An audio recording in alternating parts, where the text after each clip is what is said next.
Isana gurguraanna gaara gurraacha marree janii dubbatan amma. Gurguraan ilma Oromooti. Hortee ilmaan sadeen daga sadeen nooleet ilma sadeen nooleeti. Yoom gosa mulqitan Oromummaa namarraa mulquu ni danda'ama. Gosummaas namarraa mulquu ni danda'ama. Wanni heera gadaa keessatti ilmi namarraa mulquu hin dandeenya amantii qofa. Waan siifi rabbii kee walitti siidhu. Wanni hundi ni mulqamtii jechuu waan kan hin ta'in. Amantii ta'e hin ta'in. Yoom mulqitanii Soomaaleetti galan gurguraan ibsanuu kenna.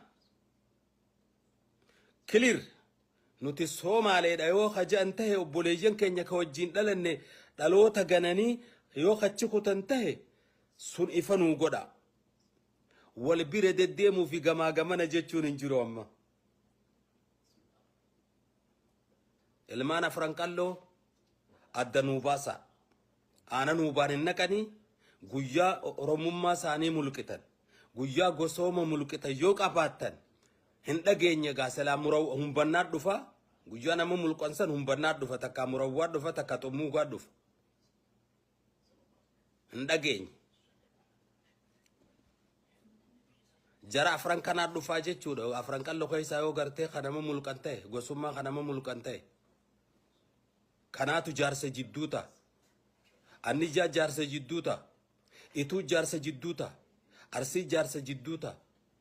Karrayyuutu dhufa hangafni keenya isaa jaarsa jidduuta hogguu kan mulqamu. Akkanumatti mulqamu gosummaan namarraa.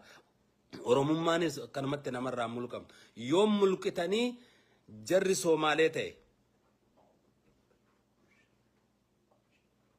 Kanaas nu ibsa. Aana nuu baan hin naqanii. Nu gaafadha. Keessattuu gaa kana gaafachuu ni dandeessan abbootiin gadaadhaa agartee kan karrayyuutii fi kan xummuugaadhii fi kan murawwaatii fi kan humbannaatii fi kan qalloo adda nuu baasaa waan tana. Arraaf dubbii boruufeera adda nuu baasaa. Numaan cabsuu deemanii beekaa.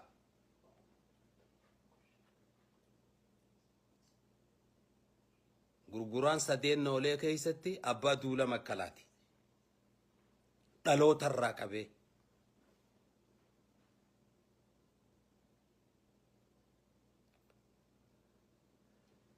Asumattiin dhaabaa. Garuu arra boru jedhanii wanni gartee finiintuun jirtu. Hidhadhu. Nama humna qabu addunyaa tana keessa nama humna qabu kabajaa qaba nama qawwee qabu kabajaa qaba.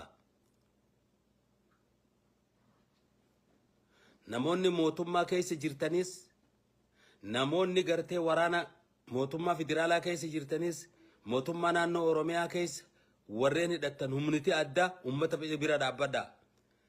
Akka kaleessa arraantan amma maaliif deeman akka kaleessa gartee ni beeyna bannutis hijaa kafalachuu ni beeyna. Tadabarte san akka wanni